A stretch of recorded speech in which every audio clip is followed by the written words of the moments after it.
नमस्कार दोस्तों, आपका वृद्धि मनी यूट्यूब चैनल में स्वागत है। और आज हम देखने वाले हैं जो सेबी का एक नया सर्कुलर आया है और वो है मल्टी कैप फंड्स पे। आपको आपको ऑलरेडी मनी कंट्रोल के थ्रू और बाकी सारे न्यूज़ वेबसाइट्स के थ्रू आपको ये खबर मिल गई होगी। तो इसके बारे में पहले अपने देख लेते हैं कि क्या खबर है ये और क्या सर्कुलर है। और उसमें जाने के पहले हम ये भी देख लेते हैं कि इसका बैकग्राउंड क्या है, मतलब ये कब से चालू हुआ था। तो आपके सामने अभी ये दिख रहा है जो सर्कुलर है सेबी का, डेटेड 6 अक्टूबर 2017।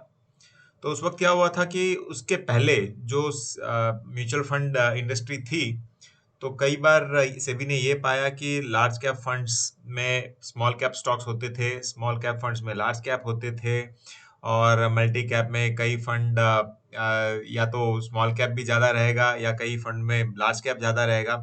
तो ऐसा होता था कि जैसे एक इन्वेस्टर अगर सोचे कि हाँ, मुझे सिर्फ लार्ज कैप में रहना, मेरा रिस्क अपेटाइट कम है, और वो अगर निवेश करे, लेकिन कई बार ऐसा होता था कि उस फंड में मिड कैप और मल्टी कैप ज़्यादा है। तो सेबी ने ये देखने के बाद ये सर्कुलर जारी किया था, जिसका सब्जेक्ट है सेबी मतलब recategorisation and rationalisation of mutual fund schemes. तो ये आया था। तो इसमें सेबी ने कई कई बाइफरकेट कर दिया था हर फंड को कैसे होना चाहिए, और हर फंड कितना इन्वेस्ट कर सकता है और किस सेगमेंट में। तो उस वक्त जो सेबी ने किया था, equity schemes, debt schemes, hybrid schemes, solution oriented schemes and other schemes. तो हम सिर्फ आज देखेंगे इक्विटी स्कीम्स के बारे में, ये आपके सामने है, क्योंकि इसी में ये फेरबदल हुआ है आज। और उस वक्त सेबी का क्लियर इंस्ट्रक्शंस था, मतलब ये एक ऑफ कोर्स ये रूल है, और उस बेसिस पे म्यूचुअल फंड को रिकैटेगराइज करने पड़े थे सारे के सारे फंड। तो उस वक्त क्या कहा गया था, for example large cap fund है अगर कोई, तो 80% जो उनके पास पैसा रहेगा वो लार्ज कैप स्टॉक्स में ही इन्वेस्ट होगा। ठीक है। और लार्ज और मिड कैप है फॉर एग्जांपल, तो लार्ज कैप में 35% मिनिमम और मिड कैप में 35% मिनिमम।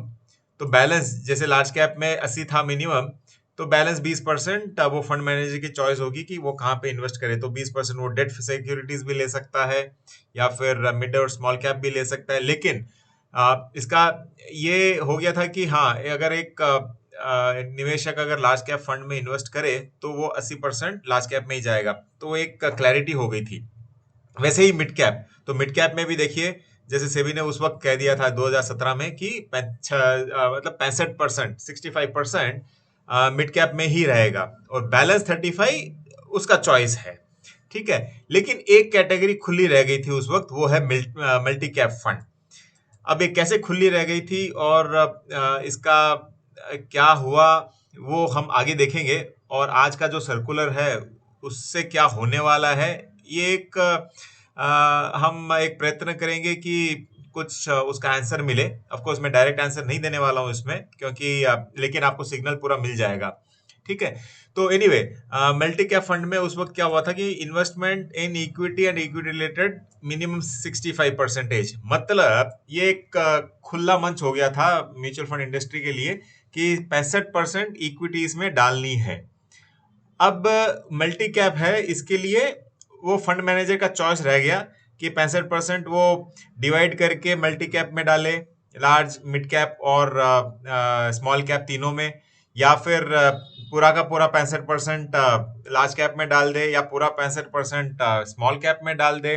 तो ये एक फंड मैनेजर के पास बहुत बड़ा, क्या बोले, एक फ्रीडम रह गया था, जो आज सेबी ने बंद कर दिया है।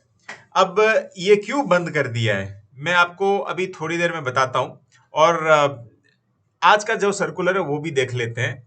आज का सर्कुलर जो 11 सितंबर, अभी थोड़ी देर पहले ही जारी हुआ था, उसमें बहुत बहुत क्लैरिटी के साथ ये नया नियम आ गया है कि अब से मल्टी कैप फंड, जो भी मल्टी कैप फंड है, वो 75% मिनिमम, जो पहले 65% था पुराने सर्कुलर में, अब 75% मिनिमम इक्विटीज में इन्वेस्ट करेगा। अब वो कैसे करेगा? 75 में से मतलब एक तिहाई 25% तो जाएगा मिनिमम लार्ज कैप में, लार्ज कैप में इधर देखिए, और 25% जाएगा मिड कैप में, और बैलेंस 25% जाएगा स्मॉल कैप में।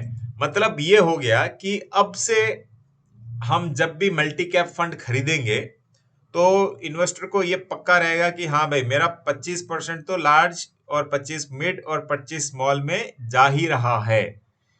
मतलब ये नहीं होगा कि मेरे पास खाली लार्ज कैप रह गया मल्टी कैप में या फिर स्मॉल कैप रह गया, तो उससे क्या हो गया था कि मतलब एक कंफ्यूजन था। अगर इंटेंशन आपका अगर मल्टी कैप है तो आप मल्टी कैप में ही रहो ना। तो ये आज सेबी ने बहुत बहुत क्लियर कर दिया है। अब बैलेंस ये तो टोटल आप देखिए यहाँ पे दोस्तों कि 75% हो गया है। बैलेंस 25% फंड मैनेजर का चॉइस रहेगा, वो कहीं पे भी डाल सकता है। ठीक है, मतलब अगर उसको लगे कि मार्केट कॉस्टली है तो वो डेट फंड्स में डाल सकता है, लिक्विड फंड्स में डाल सकता है, लिक्विड इंस्ट्रूमेंट्स में डाल सकता है, या फिर बैलेंस 25% वो लार्ज कैप में भी डाल सकता है। मतलब कैसे भी, अब वो उसकी इच्छा हो गई। मतलब वो उसके पास उतना ही स्कोप रह गया जो पहले 65% का स्कोप था, रादर 65 भी नहीं 100% स्कोप था उसके पास, एक फंड मैनेजर के पास कि किसमें डाले। अब सारे फंड मैनेजर के पास रह गया है कि 25% का ही वो फ्रीडम रह गई है। मतलब 25%, एक तिहाई एक तिहाई एक तिहाई तो इसमें जाएगा, एक चौथाई, सॉरी मैं गलत बोल रहा हूं, एक चौथाई, 25% एक चौथाई हो गया, और एक तिहाई हुआ 75% का, तो बैलेंस 25% पे फंड मैनेजर खेल सकते हैं जैसे भी उनको चाहिए, और उनके पास फ्रीडम रह जाएगा कि उनको कहाँ इन्वेस्ट करना है। अब देखते हैं क्यों ये नियम क्यों आया होगा, सेबी के दिमाग में ये क्या चला होगा कि ये नियम आया है। मैंने क्या किया है यहाँ पे, मैंने फंड निकाले हैं, टॉप 15 फंड जो आज इंडिया में है, और हर एक का एयूएम निकाला है। अब मैंने देखे दोस्तों फंड के नाम हटा दिए हैं क्योंकि मैं कोई भी फंड पे रिकमेंडेशन या कोई पर्टिकुलर फंड पे टिप्पणी नहीं करना चाह रहा, लेकिन आप अगर जाके रिसर्च करोगे तो आपको मिल जाएगा इस एयूएम के बेसिस पे। तो ये एयूएम समझ लो आप कल का एयूएम है। ठीक है, तो मतलब जब जो सबसे बड़ा आज मल्टी कैप फंड है मार्केट में उसके पास करीबन 30,000 करोड़ का एयूएम है। मतलब एयूएम मतलब इतने रुपए हैं, और सेकेंड करीबन 20,000, ऐसे ही आपको 15वां मिलेगा करीबन 2280 करोड़ रुपए का एयूएम। अब यहाँ पे देखिए ये सबसे इंपॉर्टेंट चीज है, जो 30,000 करोड़ का एयूएम था 72% लार्ज कैप्स थे उसमें, और जो 20,000 करोड़ का एयूएम था उसमें करीबन 87% लार्ज कैप थे। तो अगर इन फंड्स में आप देखो मतलब सही में मल्टी कैप है क्या, कौन सा फंड इसमें मल्टी कैप सही में है। मतलब क्या हुआ कि यहाँ पे 25-25-25 तो रहना ही चाहिए ना, एक तिहाई, एक अगर आप 100 में से गिनो तो एक तिहाई रहना चाहिए, 75 में से गिनो तो एटलीस्ट, सॉरी 100 में से गिनो तो एक चौथाई तो रहना ही चाहिए, और 75 में से गिनो तो एक तिहाई आपको यहाँ पे एयूएम रहना चाहिए हर एक कैटेगरी में। तो यहाँ पे मैंने डाल दिया है, ये डेटा अवेलेबल है मार्केट पे, आप जाके देख सकते हो, large cap, mid cap and small cap. अब आप देखिए तो करीबन एवरेज हर एक फंड में 50% से ज्यादा है। यहाँ पे सिर्फ एक फंड है जो करीबन 38% लार्ज कैप में है, और बैलेंस 18 करीबन 19% स्मॉल कैप में, और खाली 9% है मिड कैप में। यहाँ पे अगर सही में मल्टी कैप आप ढूंढो तो एक भी नहीं है, क्योंकि बराबर प्रोपोर्शन में एक भी नहीं है। उसमें सिर्फ एक फंड बाजू में आ सकता है उसके, वो है करीबन ये वाला 8वां फंड, जो 8,000 करोड़ का एयूएम है, और करीबन 53% इसमें है लार्ज कैप में, 27% है मिड कैप में, और 16% है स्मॉल कैप में। तो बैलेंस में से आप अगर देखो तो एक भी multi cap genuinely true to label जो बोलते हैं वो नहीं है। तो अब क्लियर हो जाएगा कि यहाँ पे जहां जहां ज्यादा मल्टी कैप है वो उनको बेचना पड़ेगा, और कम से कम 25% आपको, तो समझ लो, देखो ये आप ये वाला नोवा फंड लो, आप 6,500 करोड़ एयूएम है, स्मॉल कैप में कुछ भी नहीं है। ठीक है, मतलब क्या हुआ, 25% उसको इसका 25% यहाँ पे इन्वेस्ट करना पड़ेगा। तो अब से क्या होगा कि सारे के सारे funds compulsorily multi cap fund भी ट्रू टू लेबल बन जाएगा। अब एक एनालिसिस करते हैं कि मार्केट पे इसका इम्पैक्ट क्या होगा। बहुत लोग ऑलरेडी न्यूज़ चल रहा है मार्केट में कि क्या होने वाला है। हम यहाँ पे थोड़ा बहुत एनालिसिस करते हैं। अब देखिए, मैं स्टार्ट करता हूँ लार्ज कैप से, ठीक है। लार्ज कैप से स्टार्ट करता हूँ। तो देखो, आज अगर ये 25%, लार्ज कैप अगर 25% रहना मिनिमम, ठीक है। और मैं आपको बता देता हूं कि ठीक है, 25% अगर रहे तो कितना होना चाहिए मिनिमम। और रादर, क्योंकि फंड मैनेजर के पास 25% का स्कोप है, तो हम ले लेते हैं 50% ही लेते हैं ना यहाँ पे। तो छोड़ो, डायरेक्टली कैलकुलेशन करते हैं एयूएम बेसिस पे। तो 75% है, तो कितना आज लार्ज कैप में है, इक्वल टू ये वाला है मल्टीप्लाइड बाई 75%, मतलब 72 पॉइंट जो भी है। लार्ज कैप में इस फंड में करीबन 21,000 करोड़ खाली लार्ज कैप में है, आउट ऑफ 30,000 करोड़ एयूएम। और अगर मैं इसको ड्रैग एंड ड्रॉप अगर कर दूं, ठीक है, तो आपको दिखेगा कि हर एक फंड में इतना लार्ज कैप है, राइट। अब समझ लो, फंड मैनेजर सोच ले मैं 25 एटलीस्ट 50% रखूंगा, ठीक है। तो इसका भी एक एनालिसिस करते हैं। अगर 50% भी रखना हो तो मैक्सिमम फंड मैनेजर कितना रख सकता है, तो होगा इसका इंटू 50%, राइट। आपको कैलकुलेशन समझ में आ गया होगा। तो ये है 30,000 करोड़ का, करीबन 50% फंड मैनेजर रख सकता है। मतलब आज भी उसके पास, अगर वो चाहे कि मैं 50% पूरा रखूं, ठीक है, और हर एक फंड मैनेजर अगर चाहे कि मैं 50% मिनिमम लार्ज कैप में रखूंगा, मल्टी कैप फंड में भी 50%, मैं आपको वापस बता देता हूं, 25 तो मिनिमम ही है, और उसके बाद में छूट दी गई है कि बैलेंस 25 आपकी इच्छा है, ठीक है। तो मैं यहाँ पे एक एनालिसिस करता हूं कि बैलेंस 25% फंड मैनेजर ये डिसाइड करेंगे सारे मिलके, या फिर अपने अपने तौर तरीके से, कि मैं बैलेंस 25% भी लार्ज कैप में ही रखूंगा, जो 72 है। मतलब आज इतना है, मैक्सिमम वो इतना रख सकते हैं। तो डिफरेंस कितना हुआ आज के दिन, आप देख लो, डिफरेंस है, आप अगर करोगे कैलकुलेशन तो ये वाला माइनस ये वाला, ठीक है। मतलब इस फंड के पास, जो ए फंड है, इस फंड के पास या नंबर 1 के पास 6,600 करोड़ का लार्ज कैप एक्स्ट्रा है आज के दिन।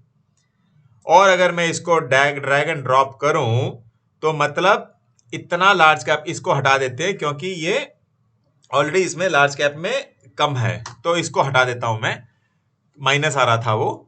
तो बैलेंस फंड्स में इतने लार्ज कैप एक्स्ट्रा है, ये सीधा सा सीधा कैलकुलेशन हो गया। अब अगर मैं इसको टोटल करूं, ठीक है, अगर मैं इसको टोटल करूं, तो सारे फंड्स, ये तो खाली टॉप 15 लिए हैं मैंने, और इसके अलावा लिस्ट बहुत लंबी है, तो 15 में ये टॉप मैंने 15 लिए हैं।